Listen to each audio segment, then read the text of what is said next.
Attention au goût du pasteur. Il y avait des prédicateurs qui n'aimaient pas les études et qui n'aimaient pas le travail. Et quand ils prêchaient aux jeunes, ils déclenchaient des jeunes qui arrêtaient les études, des gens qui ne travaillaient pas, qui vivaient à la permanence. Et à la permanence, on nous donnait du pain, du lait, du pain, du lait. Et quand je suis entré dans les églises, mes frères, j'étais un beau garçon, je m'habillais très bien, j'étais un sapeur. J'ai commencé à m'habiller, mes frères, noir-blanc, avec les niaou. Pourquoi? Jésus revient bientôt. Je brossais rarement mes dents.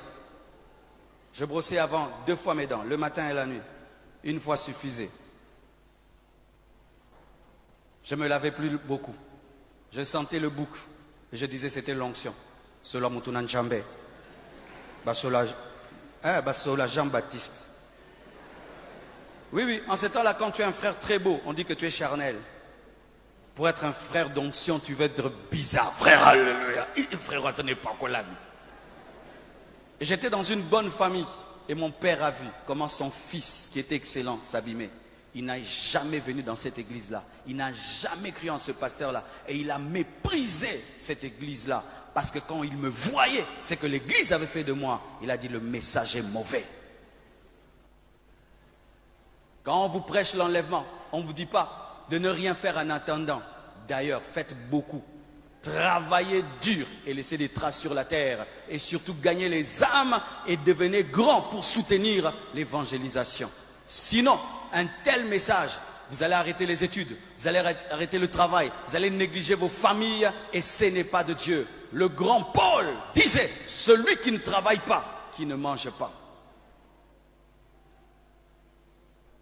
Comment tu peux être un chrétien? Tu te contentes d'avoir 50% et tu es heureux. Tangente de Dieu.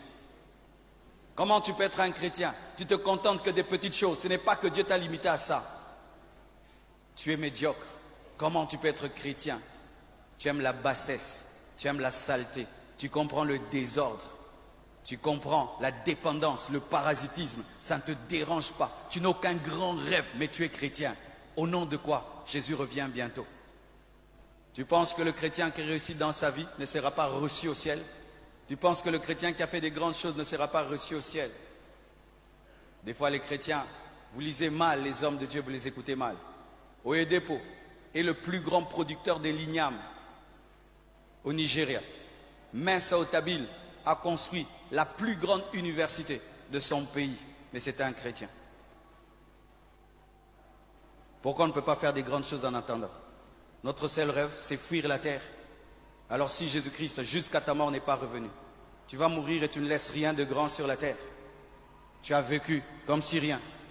C'est ça être chrétien, c'est être enfant de Dieu. Au-delà de prier, quels sont vos grands rêves? Parce que mes frères, vraiment, être dans un pays comme celui-ci, et il n'y a presque pas des milliardaires, presque pas de multimillionnaires. Ce n'est pas normal, mes frères. Même les pierres ont l'électricité au Congo maintenant. Vous imaginez des choses comme ça? On a le coltan qui fait toutes ces voitures électriques, tous ces téléphones-là.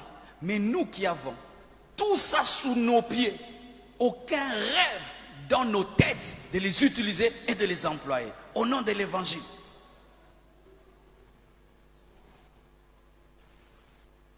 Si, frère, tu devenais milliardaire, tu sais que même mon ministère change.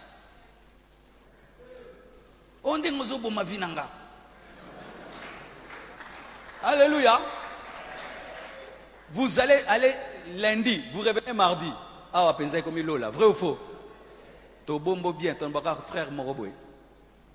C'est ça le problème des chrétiens. Vous voulez des grandes choses, mais pourquoi vous ne faites pas des grandes choses? Pourquoi vous n'osez pas des grandes choses? Au nom de la spiritualité, au nom de prier. Donc c'est comme si nos cerveaux ne peuvent réfléchir que l'évangile.